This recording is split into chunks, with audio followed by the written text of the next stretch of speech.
Hello student, आइए इस video में हम कॉन्ग्रेंस ऑफ ट्रायंगल्स यानी त्रिभुजों की सर्वांग समता को देखेंगे। त्रिभुजों की कितने प्रकार की सर्वांग समता होती है उसको हम with the help of animation समझते हैं। त्रिभुजों की सर्वांग समता यानी कॉन्ग्रेंसी ऑफ ट्रायंगल का मीनिंग होता है जब एक ट्रायंगल दूसरे ट्रायंगल को पूरी तरह कवर कर ले, उनके ऑल साइड की लेंथ और ऑल एंगल का मेजरमेंट सेम हो तो हम ट्रायंगल को कॉन्ग्रेंट कहते हैं। जैसे कि यहाँ पे आप देख रहे हैं कि triangle A B C triangle R Q P के कॉन्ग्रेंट है। पॉइंट ए जो है वो आर के करस्पॉन्ड हो रहा है, मीन्स ए पॉइंट आर के ऊपर आ रहा है। बी पॉइंट क्यू पॉइंट के करस्पॉन्ड है, means of that B point Q point के ऊपर आ रहा है। एंड सी पॉइंट आपका पी पॉइंट के ऊपर करस्पॉन्ड है, मीन्स सी पॉइंट आपका पी पॉइंट के ऊपर आ रहा है। तो हम यहाँ पे कहते हैं कि triangle A B C congruent to triangle R Q P. आइए अब हम डिफरेंट टाइप ऑफ कॉन्ग्रेंसी को देखते हैं। सबसे फर्स्ट कॉन्ग्रेंसी हम डिफाइन करते हैं एस कॉन्ग्रेंसी। इस कॉन्ग्रेंसी में two triangles are congruent if there three sides of the one are equal to the three corresponding sides of the other। दो त्रिभुज सर्वांगसम होते हैं यदि एक त्रिभुज की तीनों भुजाएं किसी दूसरे त्रिभुज की तीनों संगत भुजाओं के बराबर हो। जैसे कि आप यहाँ एनिमेशन में देख रहे हैं, हमारे जो ट्रायंगल हैं वो आपस में कॉन्ग्रेंट हैं एंड ट्रायंगल की जो साइड लेंथ है AC की साइड लेंथ आपकी QP के इक्वल है, AB की साइड लेंथ आपकी QR के इक्वल है एंड BC की साइड लेंथ RP के इक्वल है। दोनों त्रिभुज की हमारी भुजाएं यानी साइड लेंथ इक्वल है, इसलिए हमारे ये जो ट्रायंगल होंगे SSS कॉन्ग्रेंसी से कॉन्ग्रेंट होंगे। यहाँ पे पॉइंट A आपका पॉइंट Q के ऊपर आ रहा है तो हम कहते हैं point A is correspond two point Q and point B is correspond to point R and point C correspond to point P. Hence, triangle ABC is congruent to A first point है तो A के correspond आपका point Q है तो हम first point Q को लिखेंगे। Second point B और B पॉइंट करस्पॉन्ड कर रहा है R के तो देन सेकेंड में हम R लिखेंगे and C point P point के करस्पॉन्ड कर रहा है तो थर्ड में हम P लिखेंगे। Hence, our triangle is congruent by SSS कॉन्ग्रेंसी means भुजा भुजा एंड भुजा। क्योंकि हमारे दोनों त्रिभुज की तीनों भुजाएं बराबर हैं इसलिए हमारे दोनों त्रिभुज एक दूसरे को पूरी तरह ढक ले रहे हैं और इसी को हम कहते हैं सर्वांग समता, मतलब सभी में समान। यदि तीनों भुजाएं बराबर होंगी तो उन दोनों त्रिभुजों के हमारे जो संगत कोण हैं उनके करस्पॉन्डिंग एंगल है वो भी बराबर हो जाएंगे। एंगल P जो है एंगल Q के बराबर आएगा, एंगल P एंगल R के इक्वल होगा, एंगल C एंगल P के इक्वल होगा। सेकेंड कॉन्ग्रेंसी होती है SAS congruency means side angle side congruency, भुजा कोण भुजा। इस कॉन्ग्रेंसी में two triangles are congruent if two sides and the angle included between them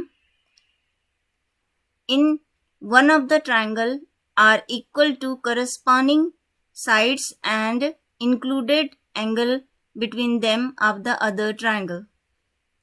SAS कॉन्ग्रेंसी के अंतर्गत दो त्रिभुज सर्वांगसम होते हैं यदि एक त्रिभुज की दो भुजाएं और उसके अंतर्गत कोण दूसरे त्रिभुज की दो संगत भुजाओं और उनके अंतर्गत कोण के बराबर हो।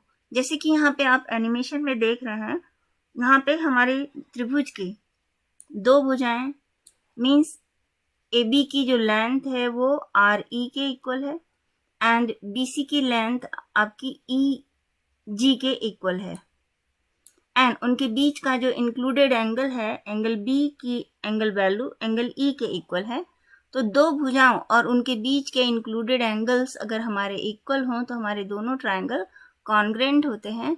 साथ ही साथ यहाँ पे आप देख रहे हैं कि पॉइंट A पॉइंट R से करस्पॉन्ड कर रहा है, पॉइंट B जो है वो पॉइंट ई के करस्पॉन्ड कर रहा है, मतलब बी पॉइंट ई के ऊपर आ रहा है, एंड सिमिलरली पॉइंट सी जो है पॉइंट जी के ऊपर करस्पॉन्ड कर रहा है, तो हम कहते हैं triangle A B C is correspond to R E and ji.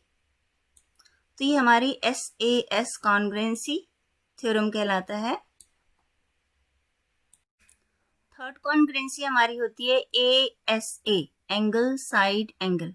Means यदि हमारे पास दो ट्राइंगल अगर गिवन है, इन दोनों ट्राइंगल में हमें दो एंगल्स इक्वल हो और उनके बीच की इंक्लूडेड साइड्स इक्वल हो, तो हमारे दोनों ट्राइंगल जो होते हैं कॉन्ग्रेंट होते हैं। जैसे कि आप इस एनिमेशन में देख रहे हैं, पॉइंट ए जो है एक्स में करस्पॉन्ड कर रहा है, पॉइंट बी जो है आपका वाई से करस्पॉन्ड कर रहा है, एंड पॉइंट सी जो है जेड से करस्पॉन्ड कर रहा है। तो हम कहते हैं यहाँ पे ट्राइंगल जो आपका है ABC triangle X Y and Z के कॉन्ग्रेंट होगा।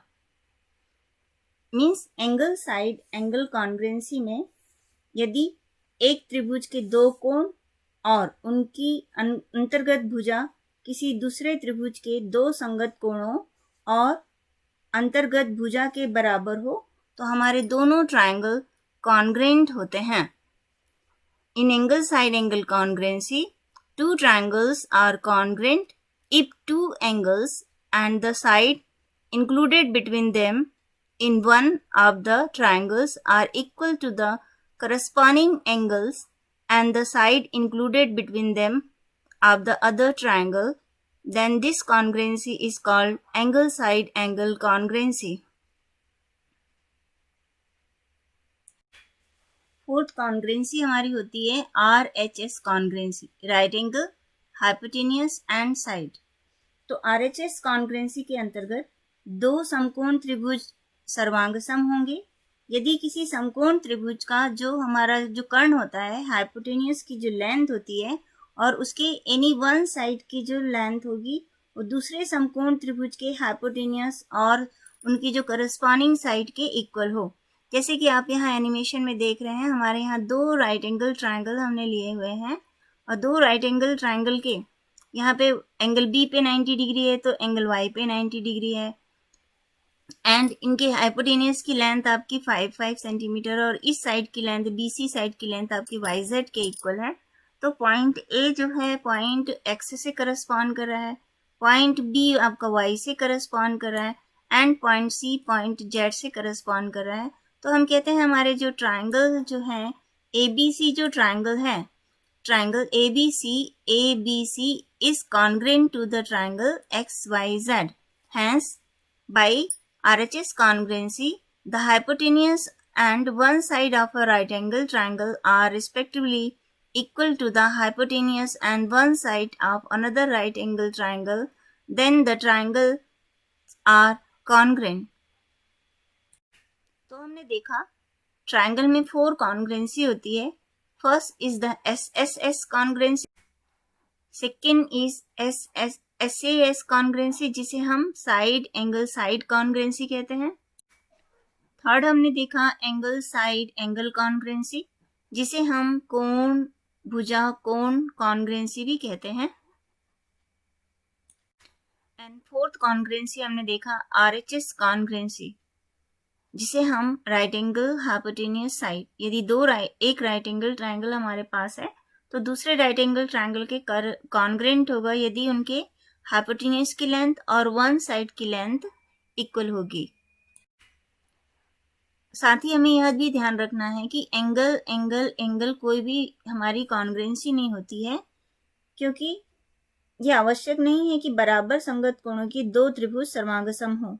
हमारे दो त्रिभुज सर्वांगसम तभी होते हैं, कॉन्ग्रेंट तभी होते हैं if they are exact copies of one other, जब वो दोनों एक दूसरे को पूरी तरह ढक लें या दोनों एक दूसरे के एक जैसी प्रतिलिपि हो, तभी हमारे जो ट्राइंगल होते हैं वो कॉन्ग्रेंट होते हैं, मीन्स सर्वांगसम होते हैं।